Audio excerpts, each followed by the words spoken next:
बिस्मिल्लाहिर्रहमानिर्रहीम, अस्सलामु अलैकुम। नाज़रीन, आप देख रहे हैं प्रोग्राम खबर क्या है और मैं हूं आपकी मेज़बान फरजाना सिद्दीक। नाज़रीन, आज सबसे पहले आपको खबर देंगे कि वफाकी हुकूमत का FBR के इनलैंड रेवेन्यू के ग्रेड 17 और 18 के अफसरान के लिए 1087 गाड़ियों की कैपेसिटी बढ़ाने का फैसला किया है। वफाकी काबीना ने FBR के अफसरान के लिए 1300 सीसी गाड़ियों की इंजन कैपेसिटी को 1350 सीसी तक करने की मंजूरी दी है। मंजूरी का मकसद दीगर कंपनीज को भी गाड़ियों की खरीदारी में शामिल करना है। मज़ीद तफसीलात बताने के लिए हमारे साथ मौजूद होंगे इस्लामाबाद स्टूडियो से रियाजुल हक। नाज़रीन, आपको प्रोग्राम के दूसरे हिस्से में बताएंगे कि बलोचिस्तान की, जहां पर महकमा समाजी बहबूद खुसूसी तालीम बलोचिस्तान में अरबों रुपए से ज़ायद की बेकायदगियों का इंकशाफ सामने आया है। ज़राए महकमा ख़जाना के मुताबिक खतीर रकम की बेकायदगियाँ और मशकूक अखराजात 2017 से 2022 तक के 5 साला खुसूसी ऑडिट रिपोर्ट में किया गया है। इस खबर की मज़ीद तफसीलात बताने के लिए हमें ज्वाइन करेंगे नुमाइंदा कोयटा शाह हुसैन तरीन। और प्रोग्राम के आखिरी हिस्से में हम बात करेंगे मुल्तान की, जहां पर महकमा मतरूका वक्फ इमलाक बोर्ड डिफ़ॉल्टर से रिकवरी करने में बुरी तरह से नाकाम हो गया है। आपको बताएं, मुख्तलिफ शहरों में वाक़या जायदादों के किराए की मद में अरबों रुपए वसूल ही नहीं किए जा सके हैं। मज़ीद इस खबर पर बात करने के लिए हमें ज्वाइन करेंगे नुमाइंदा मुल्तान सरमद अली। तो चलते हैं आज की पहली खबर की जानिब। नाज़रीन, वफाकी हुकूमत का FBR के इनलैंड रेवेन्यू के ग्रेड 17 और 18 के अफसरान के लिए 1087 गाड़ियों की कैपेसिटी बढ़ाने का फैसला किया गया है। वफाकी काबीना ने FBR के अफसरान के लिए 1300 सीसी गाड़ियों की इंजन कैपेसिटी को 1350 सीसी तक करने की मंजूरी दी है। मंजूरी का मकसद दीगर कंपनीज को भी गाड़ियों की खरीदारी में शामिल करना है। सवाल अब यह है कि गाड़ियों की कैपेसिटी बढ़ाने से टैक्स और दूसरी अदायगियों में इजाफा होगा या नहीं। तफसीलात बताने के लिए हमें ज्वाइन किया है नुमाइंदा खुसूसी इस्लामाबाद रियाजुल हक ने। रियाज, सबसे पहले तो हमें यह बताएं ना कि इंजन कैपेसिटी बढ़ाने की मंजूरी का आखिर जवाब क्या है? जी बहुत शुक्रिया फरजाना। देखें, हमारे यहाँ तो गाड़ियाँ ख़रीदनी हों और नई गाड़ियाँ लेनी हों या इस तरह के नए प्रोजेक्ट्स हों, ब्यूरोक्रेट्स के लिए घरों का मामला हो, तो हमेशा उसके लिए कोई जवाज़ घड़ा जाता है और कहा जाता है कि जनाब ये इससे ये मामलात बेहतर हो जाएंगे, ये हो जाएगा। अभी 1084 तकरीबन 1100 के करीब ये जो गाड़ियाँ ख़रीद रहे हैं, इसकी जो समरी की मंजूरी दी गई है, इसके डॉक्यूमेंट को पढ़ें तो आप हैरानी होती है, क्योंकि डॉक्यूमेंट्स के अंदर ये लिखा हुआ है कि जनाब ये गाड़ियों की मंजूरी इसलिए ज़रूरी है कि इससे जो IMF ने हमें टारगेट दिया है FBR को, उसको अचीव करने में जो है वो बहुत ज़्यादा फ़ायदा होगा और वो जो टारगेट है वो जो हम अचीव कर सकेंगे। अब इस वक्त जब हम बात कर रहे हैं तो FBR ने जो है वो जो शॉर्टफॉल है, जो रेवेन्यू जनरेशन का, टैक्स कलेक्शन का, वो 384 बिलियन रुपीज़ का शॉर्टफॉल है। 384, तकरीबन 400 अरब रुपए बन जाते हैं जिसका शॉर्टफॉल है। और एक तरफ ये बात करते हैं कि जनाब रेवेन्यू बेहतर हो जाएगा, ये हो जाएगा, अपनी इनकी परफॉर्मेंस, ये आगे चल के हम इस पे बात करेंगे कि 7-8 वो कौन से पॉइंट हैं FBR के लिए इस वक्त चैलेंजिंग है। लेकिन वो ये समझते हैं गाड़ियों की ख़रीदारी जो है वो बहुत अहम है, क्योंकि एंड रेवेन्यू के जो अफसरान हैं 17 से 18 के, उनके लिए जब गाड़ियाँ आएंगी वो फील्ड में जाएंगे और टैक्स कलेक्शन जो है वो करेंगे। लेकिन मसला ये नहीं है कि फील्ड में वो जाते नहीं हैं और पैसे मिलते नहीं हैं, मसाइल तो कहीं और है। लेकिन फ़िलहाल हम इस स्टोरी के इस एंगल पे जाते हैं कि जब ये इन्होंने 1300 सीसी तक कर दी है, 1300 से बढ़ा दी है, तो इसमें उसकी वजह क्या है? पिछले कुछ अर्से में हमने देखा कि जब ये शोर मचा कि 1000 के करीब 1020 गाड़ियाँ थी, कि जनाब 1020 के करीब गाड़ियाँ FBR ले रहा है और एक ही कंपनी को, पाकिस्तान में एक ही कंपनी को जनाब तमाम की तमाम गाड़ियों को ठेका दिया गया है और वो ये गाड़ियाँ जो है वो FBR को देगी। इस पर बड़ा शोर मचा, बड़ा रोला हुआ और इसके फैसल वाडा, जो सेनेटर फैसल वाडा है, उन्होंने एक स्टैंडिंग कमेटी में कहा जनाब मुझे तो धमकियाँ मिली हैं और मुझे FBR के अफसरान ने और FBR के लोगों ने धमकियाँ दी हैं। और फिर FBR ने ज़ाहिर उनसे पूछा भी कि जनाब आप बताएं कि आपको किन लोगों ने धमकियाँ दी हैं ताकि हम उसको इन्वेस्टिगेट कर सकें। बहरहाल पता नहीं, वो मालूम नहीं है कि वो बात कहाँ तक पहुँच सकी। लेकिन उसके बाद एक पेशरफ्त ये मस्बत हुई कि एक कंपनी को देने के बजाय अब इन्होंने थोड़ा सी उसकी जो CC सीसी जो गाड़ी की होती है वो बढ़ा दी है, या इंटरनेशनली हॉर्स पावर होती है वो बढ़ा दी है कुछ थोड़ी बहुत, और अब ये कहा है कि जनाब इसमें तमाम जो बाकी कंपनी ईद से पहले तक वो तमाम गाड़ियाँ वो देने को तैयार थे। अब अचानक जनाब पता चला है कि जनाब उस कंपनी ने कहा है हम आपको 500 गाड़ियाँ जो है वो नहीं 500 गाड़ियाँ दे सकते, इससे ज़्यादा नहीं दे सकते। हालांकि वो तकरीबन 1 महीने में 500 हो सकती हैं, ये ऐसी बात नहीं है, ये 2 माह के अंदर सारी की सारी गाड़ियों की डिलीवरी हो सकती है। बहरहाल ये एक ऐसा एक्सक्यूज़ है क्योंकि जो तनकीद हुई थी माजी में चंद माह पहले, ये उसको थोड़ा सा कवर अप करने के लिए है कि तमाम कंपनीज बिडिंग में आ गई हैं, तो ऑडिट एतराज़ भी नहीं होगा। इसके अलावा कि एफबीआर के लिए 1000 से ज़ायद गाड़ियां खरीदी जानी थी, इंजन कैपेसिटी बढ़ाने के बाद क्या नई गाड़ियां खरीदी जाएंगी और पुरानी गाड़ियों का क्या किया जाएगा फिर? अब ये एक बहुत बड़ा अलमिया है कि हमारे यहाँ जो नई गाड़ियाँ ख़रीदी जाती हैं या ख़रीद ली जाती हैं तो उसके बाद जो पुरानी गाड़ियाँ होती हैं वो उनको जो नीचे के स्टाफ होता है उनके लिए इन अफसरान के नाम पे होता है, उनका नीचे वाला स्टाफ उनको इस्तेमाल करता है, और अफसरान के जो बच्चे हैं उनका पिक ड्रॉप हो गया, दूसरे मामलात हो गए। और एक और अफसोसनाक जो सबसे खतरनाक बात है जो एक बड़ा नॉर्म है मिल जाती हैं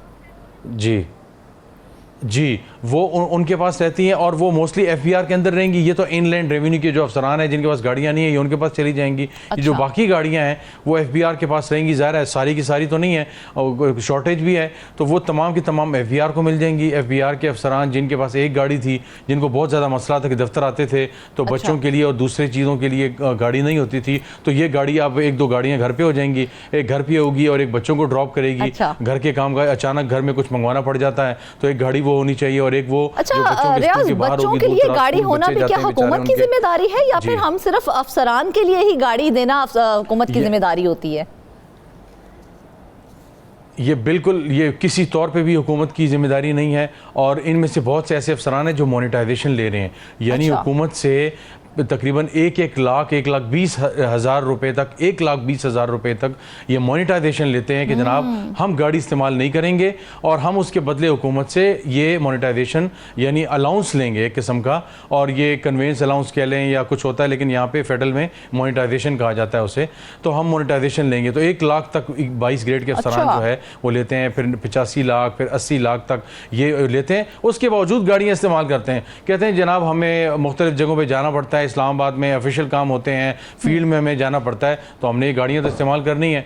और वो तो एक अजीब किस्म की मंतक होती है। एक और जो मैं चीज़ बताने वाला था वो अफसोसनाक है, वो ये होगा कि अब ये तकरीबन हर जगह नॉर्म ही होता है, प्राइम मिनिस्टर ऑफिस की गाड़ियों से लेकर मुख्तलिफ जगहों पर ये काम होता है तमाम मिनिस्ट्रीज़ में, कि ये गाड़ियाँ जिनमें से बहुत सी गाड़ियाँ ऐसी होंगी जो इंतहाई ख़राब हो चुकी होंगी, जो स्टैंड डाउन हो जाएंगी, जो खड़ी हो जाएंगी, उनकी मद में जो पेट्रोल आता है वो बाकायदा तौर पर इस्तेमाल होता है। और वो अगेन डिपेंड करता है मैं यहाँ पर आपको इंटरप्ट कर रही हूँ, मुझे समझ नहीं आ रही है, थोड़ा सा कंफ्यूजिंग है, मुझे समझ नहीं आ रही इस कंफ्यूजन की। आपने कहा कि एक तरफ मोनेटाइजेशन लेते हैं 1 लाख रुपए तक, दूसरी तरफ गाड़ियां भी इस्तेमाल करते हैं, तो फिर गाड़ियां किस तरह से अप्रूव हो जाती हैं और वो पैसे जो हैं वो किस तरह से अप्रूव कर दिए जाते हैं? असल में अप्रूव करने वाले, अप्रूव करवाने वाले ये सारे ब्यूरोक्रेट्स ही होते हैं। तो इससे पहले मोनेटाइजेशन की पॉलिसी जब आई थी, ये उस ज़माने में आई थी कि जिस ज़माने में एक बहुत बड़ा चैलेंज था कि जनाब गाड़ियों का मिसयूज़ बहुत ज़्यादा होता है और POL यानी जो पेट्रोल वगैरह है उसका मिसयूज़ होता है, अफसरान ज़ाती मकासद के लिए गाड़ी इस्तेमाल करते हैं। तो फिर उन्होंने कहा ये ऐसा करते हैं कि मोनेटाइजेशन की एक पॉलिसी लाते हैं जिसके तहत वो तमाम लोग, वो तमाम अफसरान जो ये अलाउंस लेंगे वो पर्सनल गाड़ी यूज़ करेंगे और ऑफिशियल गाड़ी यूज़ नहीं करेंगे।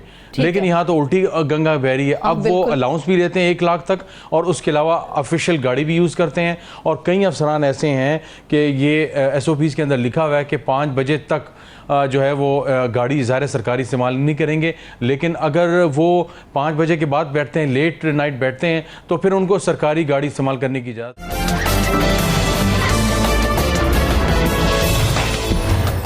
जिस तरह से आपने कहा कि अब 1000 से ज़ायद गाड़ियां जो हैं वो ख़रीदी जाएंगी, तो वो अफसरान जो मोनेटाइजेशन ले रहे हैं और जो पुरानी गाड़ियां भी इस्तेमाल कर रहे हैं, अब क्या उनको भी नई गाड़ियां दी जाएंगी और उनसे पुरानी गाड़ियां ली जाएंगी, या वो सिर्फ मोनेटाइजेशन के जो पैसे हैं वो लेंगे? वो अब देखिए ये देखना होगा कि जो फील्ड के अफसरान हैं 17-18 ग्रेड के मोनेटाइजेशन तो इनको भी मिलती है, तो अब ये देखना होगा कि ये इनके लिए किस जवाज़ के तहत मिलता है। मुझे जो अब तक मैं देखते आया हूँ फेडरल में, मैं पिछले 15 साल से ब्यूरोक्रेसी को करीब से देख रहा हूँ, ये होना यही है, इन सबको मोनेटाइजेशन मिलेगी और उसके बाद इन्होंने कहना है कि जनाब अगर हम इस्लामाबाद में ब्लू एरिया जा रहे हैं या इस्लामाबाद में कहीं और जा रहे हैं, वैसे तो ये इस्लामाबाद के लोगों के लिए नहीं है, 1000 गाड़ियाँ मुल्क भर के जो इनलैंड रेवेन्यू के जो स्टाफ है, अफसरान हैं, उनके लिए है। ये तो ये मुल्क भर के अफसरान के लिए है और चारों सूबों के लोगों के लिए है और वहाँ से फील्ड में ये लोग जाएंगे, मुख्तलिफ इदारों में जाएंगे, वहाँ से जो छापे मारेंगे, ये टैक्स कलेक्शन होगी, तो ज़ाहिर है ये उसके लिए होगी। लेकिन अगेन ये देखना होगा कि ये उसका मिसयूज़ हमेशा से जो है वो मसला रहा है। लेकिन यहाँ पे मैं थोड़ा सा इस मौके का फ़ायदा उठाते हुए बात करूँगा, हम उस इदारे की बात कर रहे हैं, ये उस इदारे की फेडरल बोर्ड ऑफ रेवेन्यू की बात हम कर रहे हैं कि जहाँ पे जिसका काम है टैक्स कलेक्शन को बढ़ाना, क्योंकि मुल्क के अंदर जब टैक्स कलेक्शन बढ़ेगी तो पैसे की आमद बढ़ेगी, जब पैसे की आमद बढ़ेगी तो पैसे की जो नकलो हरकत है वो बढ़ेगी, तो रेवेन्यू जब जनरेट होगा तो मेरा आपका आम आदमी का जो चूल्हा होगा उस पर असरात तो जो है वो बेहतर होंगे। लेकिन यहाँ पे जब हम बात करते हैं FBR की, तो आपको हैरानी होगी कि FBR की कारकर्दगी यहाँ पे ये है कि पिछले तकरीबन कुछ अरसे में जब इन्होंने 7-8 ऐसे पॉइंट हैं, मिसाल के तौर पर सबसे पहला पॉइंट, जब से करंट FBR चेयरमैन आए हैं लगनियाल साहब, तो हम ये देख रहे हैं कि मुसलसल सिवाय पिछले साल के कुछ एक महीने के, शायद जुलाई 2025 की बात है या उसके आसपास की, कि एक दफ़ा टैक्स जो कलेक्शन थी वो जो टारगेट था उससे उन्होंने सरपास किया था। उसके अलावा अब तक एक महीने में भी टैक्स कलेक्शन जो है वो उस तरह टारगेट को अचीव करके नहीं हुई, बल्कि टारगेट को उन्होंने बल्कि लूज ही किया है। इस वक्त जब हम बात कर रहे हैं तो 384 अरब का टैक्स शॉर्टफॉल है और जो इस वक्त हम मौजूद हैं, इतना ज्यादा शॉर्टफॉल है रियाज, आप बता रहे हैं, लेकिन ये जो नया फैसला कर लिया गया है नई गाड़ियां देने का, तो इस फैसले से सरकारी खजाने पर मजीद कितना इजाफी बोझ पड़ेगा? देखें, इससे तकरीबन जो है वो 1 अरब से ज़ायद का ख़र्चा होगा। और इसके अलावा ये जो CC बढ़ा रहे हैं तो इससे मुख्तलिफ कंपनीज़ जो मुख्तलिफ कंपनीज़ हैं, उनके मुख्तलिफ जो कंपनीज़ हैं उनके गाड़ियों की जो प्राइसेस हैं वो ज़ाहिर एक CC में एक जैसी नहीं होती। बहुत सी कंपनीज़ होती हैं, ज़ाहिर हम उनके नाम यहाँ पर नहीं लेंगे। अगर जनरली ले लें, होंडा है, टोयोटा है और सुजुकी है, दूसरी जो है वो 1000 CC से जो ज़ायद गाड़ियाँ देते हैं 1000 प्लस या 1200 के करीब, तो उनकी कीमतों में जो है वेरिएशन होती है, तो इस वेरिएशन से अच्छा खासा फ़र्क पड़ेगा। उसके अलावा जब हम रेवेन्यू शॉर्टफॉल की बात कर रहे हैं FBR की, तो उसमें एक और चैलेंज ये है कि जैसे मैंने कहा कि 6 माह में सिर्फ जुलाई 2024 में टैक्स रेवेन्यू का जो टारगेट था वो अचीव हुआ है और अगस्त 2024 में FBR ने 99 अरब रुपए का शॉर्टफॉल था। इसके अलावा अनरियलिस्टिक टारगेट्स जो FBR ने हमेशा जो है वो गवर्नमेंट ने उसके लिए रखे, तो 13,500 जो बिलियन का टारगेट है इस साल का, जो इस वक्त ये चल रहा है, अब ये 2 माह में ख़त्म हो जाएगा। और लास्ट ईयर की जो कलेक्शन थी वो 9,306 अरब रुपए थी और जो गैप है तकरीबन 4,000 अरब रुपए का हो गया है जो टैक्स कलेक्शन का है, टैक्स वसूली जिसे कहते हैं, यानी इदारों से, लोगों से। यहाँ पर जो सैलरीड क्लास मुसलसल क्रश होती जा रही है, लेकिन इसके अलावा अगर देखा जाए तो 100 रुपए में 10 जो पैसे हैं, 100 रुपए में 10 पैसे वो दिए हैं ट्रेडर ने और बाकी तकरीबन 100 रुपए में तकरीबन जो 10 रुपए हैं वो दिए हैं सैलरीड क्लास ने। टैक्स कलेक्शन 321 अरब रुपए से जो जायद हैं वो सैलरीड क्लास ने टैक्स दिया है और तकरीबन 8 से 10 अरब रुपए जो हैं वो ट्रेडर्स ने और इन लोगों ने दिए हैं। तो अब इससे अंदाज़ा लगा सकते हैं कि तनख्वाहदार तबका जो बेचारा वो हमेशा जो है वो क्रश होता है। फिर इसके अलावा जो इन्फोर्समेंट होती है, अमल दरामद होता है FBR का, वो बहुत वीक है। अब तक मुल्क में 35 लाख के करीब जो है वो फाइलर हैं, 3.5 मिलियन, और आबादी हमारी 24 करोड़ है। 24 करोड़ में 35 लाख फाइलर हैं और उन 35 लाख में से भी शायद 8 से 10 लाख ऐसे हैं जो एक्टिव टैक्स फाइलर्स हैं, जो हर साल बाकायदा तौर पर टैक्स कलेक्शन जो हमने कुछ अर्सा पहले, शायद हमने चंद माह पहले स्टोरी की थी कि कैसे चंद लाख ऐसे लोग हैं जो ज़ीरो टैक्स फाइलर्स हैं, जिनकी टैक्स फाइलिंग की जो डिटेल्स हैं वो होती ही नहीं है, हर साल वो ज़ीरो टैक्स जमा करवाते हैं। ठीक है, इसके अलावा जो पब्लिक ट्रस्ट है वो FBR पे वो ख़त्म होता जा रहा है। 35 लाख 24 करोड़ में, उसकी वजह क्या है? लोग ट्रस्ट नहीं करते। लोग कहते हैं मैं टैक्स किस लिए दूं, मुझे आप मेडिकल नहीं दे रहे, मुझे सिक्योरिटी नहीं दे रहे, मेरी दूसरी ट्रांसपोर्ट की जो सहूलतें नहीं है मेरे लिए, हाउसिंग की सहूलतें मेरे लिए नहीं है, एजुकेशन में नहीं मिलेंगी तो उन्होंने तो सवाल उठाना ही है। फिर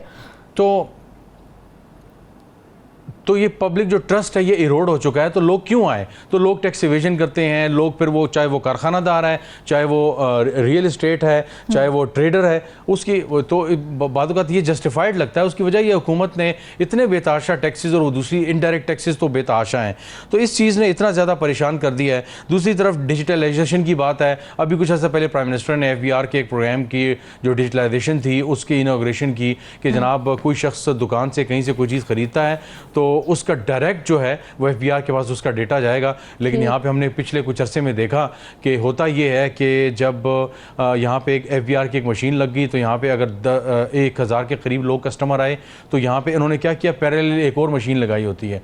तो 1000 अगर लोग यहाँ पे आ रहे हैं तो कोशिश वो ये करते हैं 600-700 लोग वो दूसरी मशीन जो उनकी है अपनी बनाई हुई उस पर जो है वो जो रसीदें जारी करते हैं, सारा कुछ करते हैं और 300-400 लोग FBR की लिस्ट में डाल देते हैं और FBR को बताया जाता है हमारे पास 300-400 लोग आए थे। इस्लामाबाद में ऐसे ऐसे बड़े होटल्स हैं, कराची में ऐसे होटल्स हैं, बड़े बड़े कैफ़ेज़ हैं जिनमें लाखों की जो है वो उनको 2-2 दिन यहाँ पे आपको टाइम नहीं मिलता खाना खाने के लिए अगर आपने रिजर्वेशंस करवानी है। कराची में ऐसे सी व्यू पे ऐसे होटल्स हैं जहाँ पे आपको टाइम नहीं मिलता।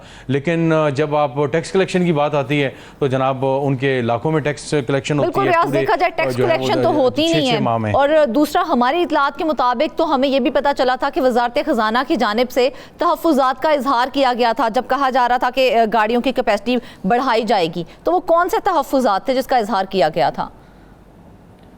देखिए फाइनेंस डिवीज़न औरंगज़ेब साहब को बहुत से हवालों से लोग तनकीद करते हैं, लेकिन एक चीज़ अहम है कि जब जहाँ पे उनको लगे कि पैसों का लीकेज ज़्यादा हो रहा है या अनड्यू हो रहा है तो उन जगहों पे जाकर वो जो है वो क्वेश्चन उठाते हैं, सवाल करते हैं, बहस करते हैं, मुताल्लिका सेक्रेटरी से बार बार सवाल करते हैं, चाहे वो फाइनेंस के हों, चाहे वो प्लानिंग के हों, चाहे वो कोई भी हों। तो बड़ी रिग्रेस जो है वो क्वेश्चनिंग होती है। यहाँ पर भी अगर हम देखें तो यही मामला था कि जब ये गाड़ियों का मामला चला तो लंगड़ियाल साहब ने कहा कि जनाब आप कहते हैं कि टैक्स कलेक्शन बढ़े, IMF कहता है कि टैक्स कलेक्शन बढ़े। अगर आप चाहते हैं कि ये टैक्स कलेक्शन बढ़े तो हमारे जो इनलैंड रेवेन्यू के अफसरान हैं उनका फील्ड में जाना ज़रूरी है। मांगे तांगे की गाड़ियाँ होती हैं, हर अफसर को 17 से 18 ग्रेड के जो अफसरान हैं ये इनलैंड रेवेन्यू के टैक्स कलेक्शन के जो अफसरान हैं ये छापे कैसे मारेंगे, फील्ड में कैसे जाएंगे, कैसे नोटिस जारी करेंगे, कैसे सील करेंगे बिजनेसेस को, ऑन स्पॉट जो है वो छापे मारना, फिर कॉन्स्टेंट मॉनिटरिंग करना, फिर रातों को जाना। कई जगहों पर अचानक ये होता है कि जनाब टैक्स रेवेन्यू के टारगेट को अचीव करने के लिए अब मजीद पैसे लगाए जाएंगे ताकि पैसे आ सकें। बिल्कुल ऐसे ही है, क्योंकि इस वक्त अगर सिर्फ स्मगलिंग की बात की जाए तो हुकूमती ख़जाने को तकरीबन 600 से 800 अरब रुपए का सालाना 600 to 800 बिलियन, ये बहुत बड़ा फिगर है। हम एक तरफ बात करते हैं कि 384 बिलियन का शॉर्टफॉल है टैक्स कलेक्शन का, दूसरी तरफ 600 से 800 बिलियन डॉलर की जो है वो बिलियन रुपीस की जो है मुल्क के अंदर जो है वो स्मगलिंग होती है। और ये सारी बातें तो एक तरफ ये सारी चीजें हो जाएंगी, लेकिन ये जो फैसला किया गया है, मुझे शॉर्ट आंसर चाहिए क्योंकि उसके बाद हमने ब्रेक पे जाना है। मुझे सिर्फ ये बताइए कि फैसले में शफाफियत और बर वक्त अमल दरामद के लिए कौन से इकदाम किए जाएंगे ताकि शफाफ तरीके से ये जो है तमाम मंसूबा उस पर अमल दरामद हो?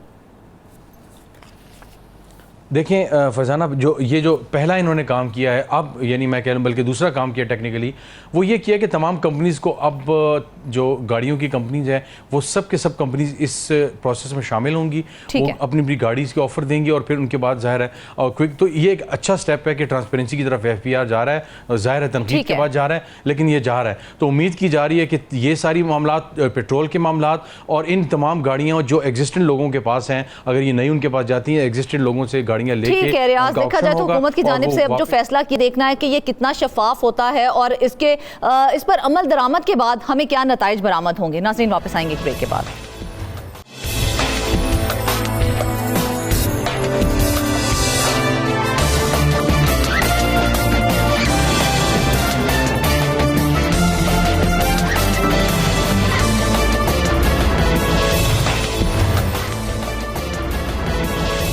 वेलकम बैक नाज़रीन, अब आपको लिए चलते हैं बलोचिस्तान।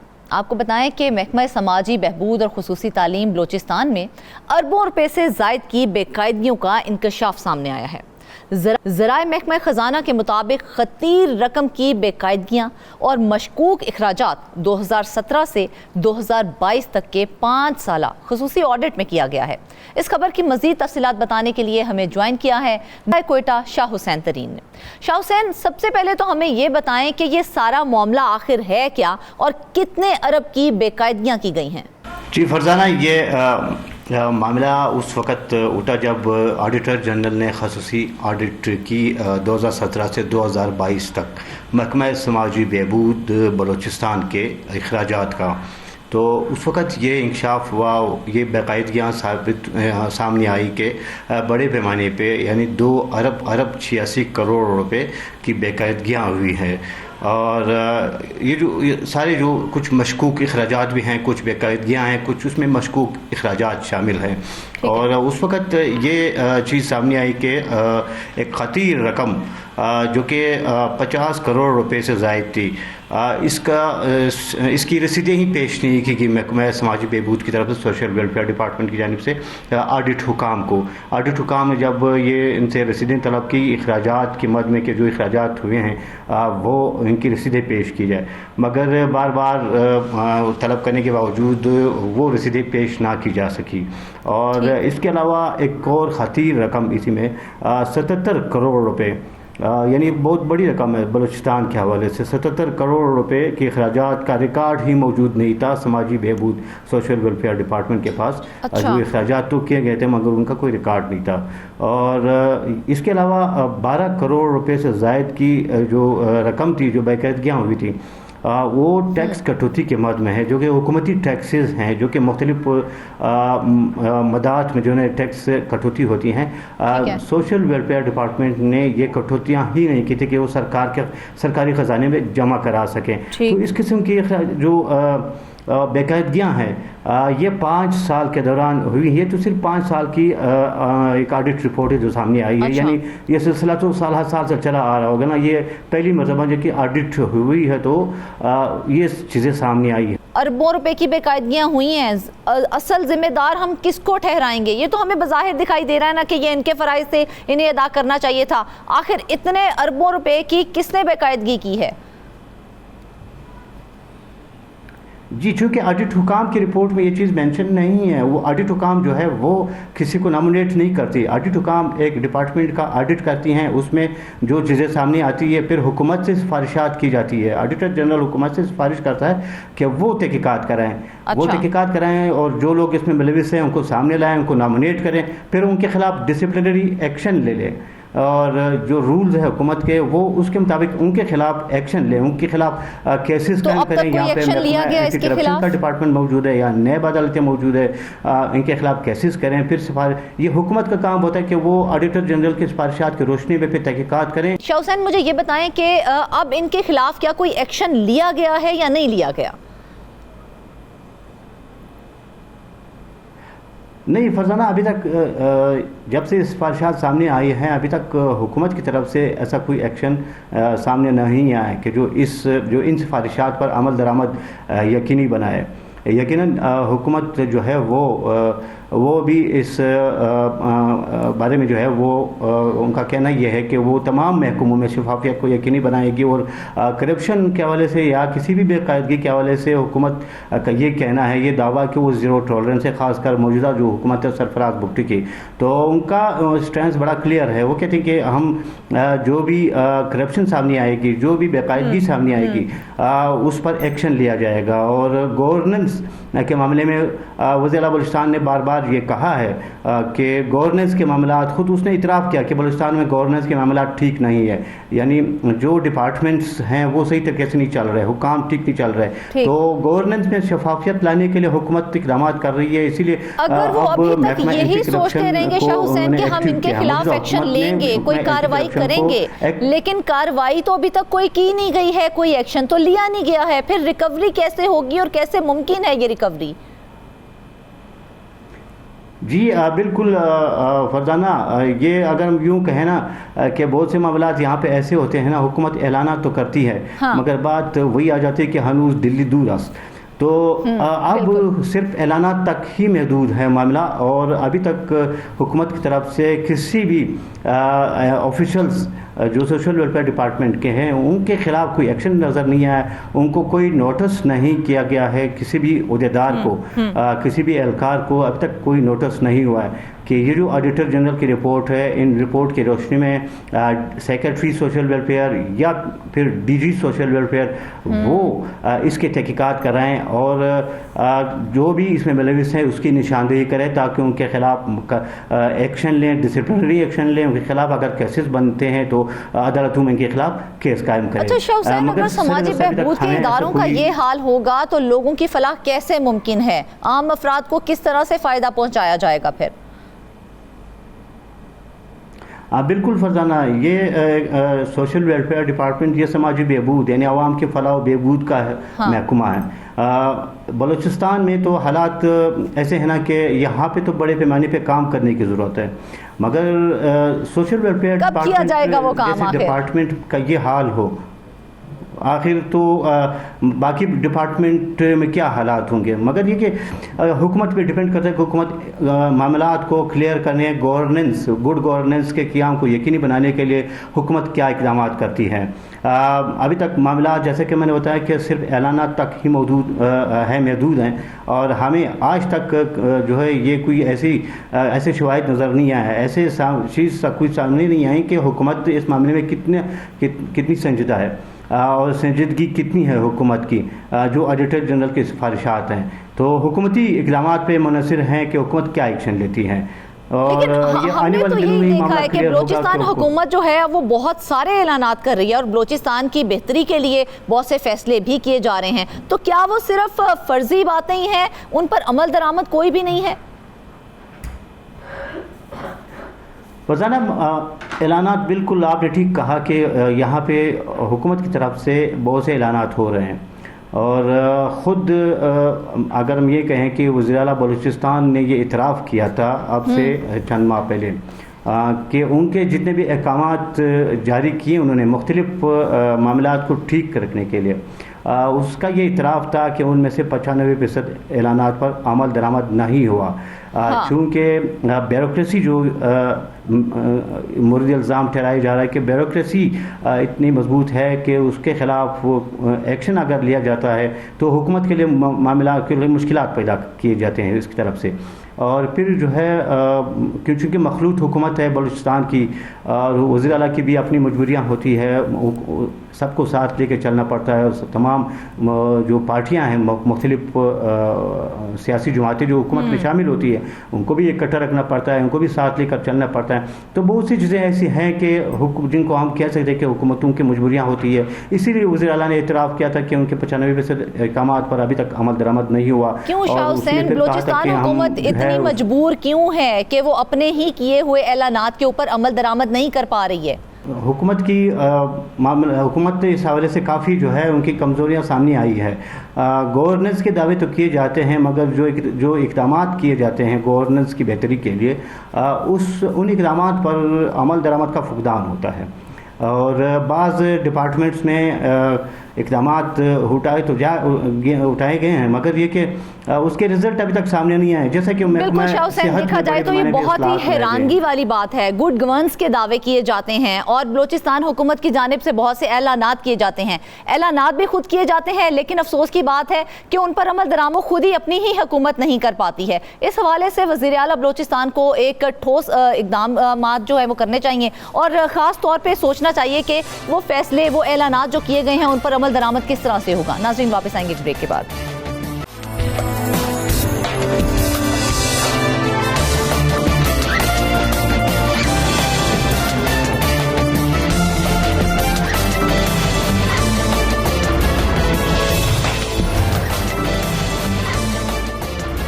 वेलकम बैक नाज़रीन, तो चलते हैं आज की लास्ट स्टोरी की जानिब।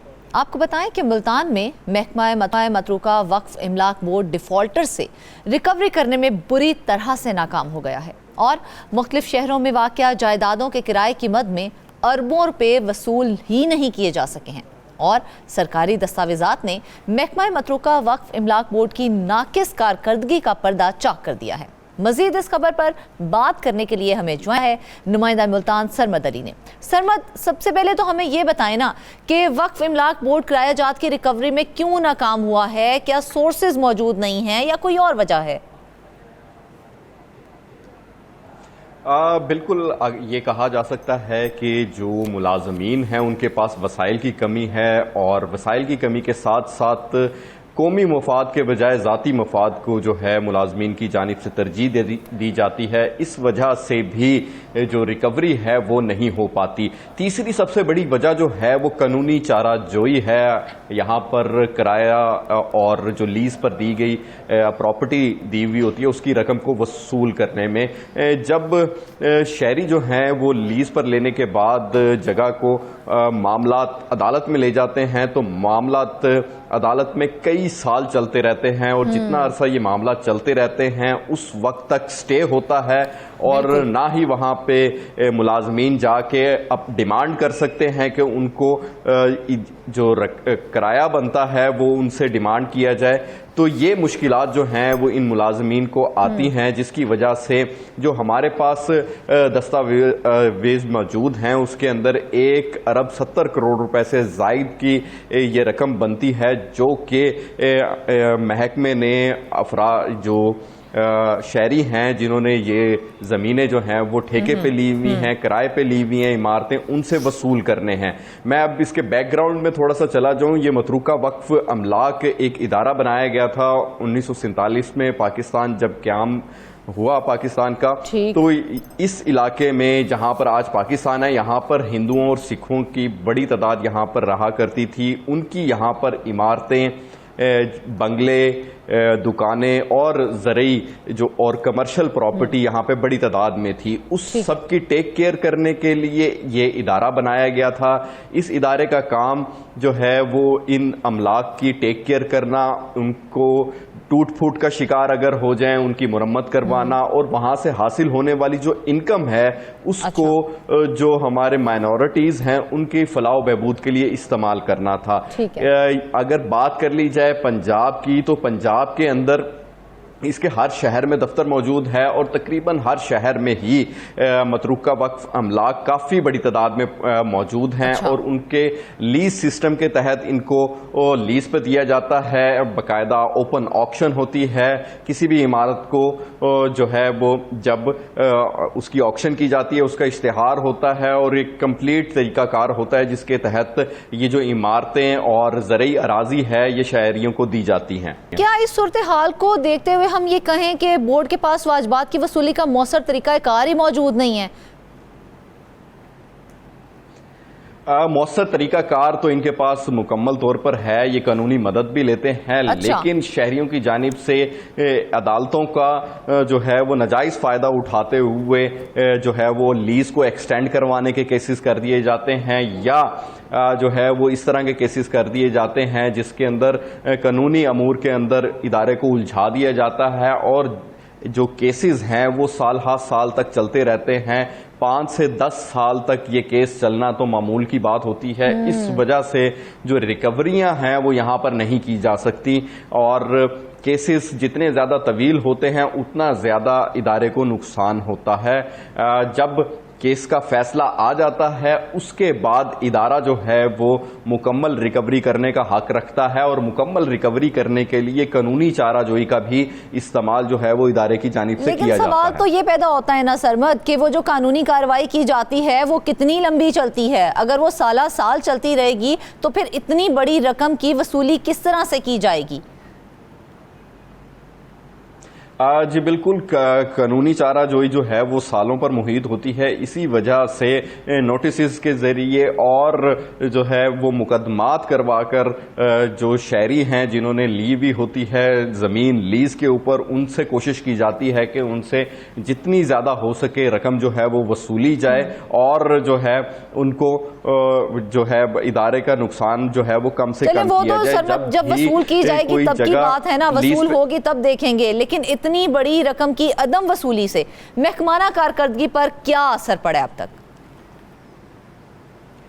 बिल्कुल, महकमाना कारकर्दगी से बहुत बड़ा असर पड़ता है। जब आपके पास रकम रिकवर ही नहीं होगी तो आप उन अमलाक की रेनोवेशन के ऊपर कैसे पैसे खर्च करेंगे। जब उन अमलाक के अंदर आपकी एंट्री ही बैन होगी, इदारे की एंट्री ही बैन है, स्टे लिया हुआ है जिस बंदे ने, तो वो उस इदारा जाके देखेगा कैसे, उसकी रेनोवेशन कैसे कराएगा। इस वजह से ये पुरानी जो हवेलियां हैं वो खंडर दर खंडर बनती जा रही हैं। और मैं एक और बात का यहाँ पर इजाफा करता चलूँ कि जब यहाँ पर किसी भी इमारत का या ज़मीन की लीज हो रही होती है, उसको किराए पे दिया जा रहा होता है, तो उसका एक मुकम्मल मैकेनिज्म होता है कि साल का किराया इतना बनता है और जो मालिक है उसको इतनी किस्तों में ये किराया अदा करना होगा। ज़्यादा से ज़्यादा माहाना किस्त जो है वो डिवाइड की जाती है। जिनके ज़्यादा किराए बनते हैं उनको जो है वो 2 महीने के बाद का टाइम दिया जाता है कि हर दूसरे महीने आप इतनी रकम जो है वो जमा करवाने के पाबंद होंगे। लेकिन शहरियों की जानिब से दो तरह की कैटेगरीज के लोग हैं जो इसमें फॉल करते हैं। एक तो वो हो गए ना जो किराया देर से देते हैं, थोड़ा लेट कर देते हैं। एक वो है जो मुकम्मल तौर पर डिफॉल्टर हैं। तो डिफॉल्टर के खिलाफ कोई कानूनी कार्रवाई अमल में लाई गई है कि नहीं लाई गई है? देखें, पाकिस्तान के सरकारी महकमों के हाल जो है वो आप और हम अच्छी तरह से जानते हैं। जब तो किसी ने कोई ज़मीन किसी को चाहिए होती है तो उनको कह देते हैं कि जी हमें ये ज़मीन चाहिए। जब वो ज़मीन लीज पर ले लेते हैं उसके बाद महकमे के लोग ही रास्ता दिखाने वाले होते हैं कि जी आप अदालत से रजू कर लें, इतना अरसा आप वहाँ से जाके स्टे ले लें। जितना अरसा स्टे रहेगा ना इदारा आपको कुछ कर सकेगा, ना आपसे वो जगह खाली करवाई जा सकेगी, ना ही आपको किराया देना पड़ेगा। तो वही बात हो गई। ये तीसरी मरतबा मैं बात कर रहा हूं कि जब कौमी मफाद के बजाय ज़ाती मफाद को तरजीह दी जाए, मेल मिलाप से और जो जहां इस इदारे के मुलाजमीन हैं उनके मुकम्मल आशीर्वाद से ही जो है वो यहाँ पर आपको ज़मीन यही बात मैं आपसे कहने लगी थी कि बिना जो है वो महकमे के अफसरान या उनके अफराद जो हैं अमले के बगैर, उनके मिली भगत के बगैर, ये इतनी बड़ी डिफॉल्ट के तहत जो भी रकम की कमी हो रही है वो तो नहीं हो सकती है। तो फिर क्या उन अफसरान के खिलाफ, उस अमले के खिलाफ क्या कोई कार्रवाई अमल में लाई गई, कोई शो कॉज उनको दिया गया है कि नहीं? आज बिल्कुल, रिकवरी कम होने पे जो रिकवरी ऑफिसर होते हैं उनको शो कॉज दिए जाते हैं। जब शो कॉज उनके पास पहुंचते हैं तो वो आगे से एक वही जवाब बना के दे देते हैं कि जी ये मामला इस प्रॉपर्टी से इतने पैसे लेने हैं और ये मामला इतने अरसे से अदालत में गया हुआ है, इस वजह से हम यहाँ से रिकवरी नहीं कर पा रहे, इसके अंदर मेरा कोई कसूर नहीं है। हमने जो है वो फलां डेट को जो है वो नोटिस भेजे थे कि किराया और लीज जमा करवाई जाए, लेकिन उनकी जानिब से कोई जवाब नहीं दिया गया। इस वजह से हम रिकवरी नहीं कर सके। देखिए, जो भी है इदारे अपनी जानिब से कानूनी कार्रवाई में कागजी कार्रवाई जो है वो हर तरह से मुकम्मल रखते हैं ताकि जब उनसे सवाल किया जाए तो वो जवाब देते वक्त जो है वो कागजी कार्रवाई मुकम्मल तौर पर दिखा सकें। बड़ी हैरानकुन बात है, सिर्फ यही नहीं, अमलाक पर कब्ज़ों की बात, डिफ़ाल्टर जो है सरकारी अमलाक का इस्तेमाल जो है सिर्फ इस इदारे के नहीं है, दीगर इदारे भी आप देख लें। महकमा रेलवे के हवाले से हमने किया कि उनकी सरकारी अराजी जो है वो लीज पे गई है और डिफाल्टर हैं, कई साल से लोगों ने पैसे नहीं दिए। वे दीगर महकमा जात हैं, उनकी ज़मीनें भी इसी तरह ही जो है वो लीज पे दी जाती हैं, दुकानें लीज पे दी जाती हैं, बहुत कम किरायों पे दी जाती हैं, लेकिन उनके खिलाफ कोई कार्रवाई नहीं की जाती। तो वही बात जो आपने बार-बार आज हमें कही है कि कौमी मफाद पर जब आप ज़ाती मफाद को तरजीह देंगे तो महकमे इसी तरह से नाकाम होंगे और कोई भी अच्छी कारकर्दगी नहीं दिखा सकेगा। नाज़रीन, इसके साथ ही आज के प्रोग्राम से बस इतना ही। ढेर सारी दुआओं में हमें याद रखिएगा। इजाज़त दीजिए, अल्लाह हाफ़िज़।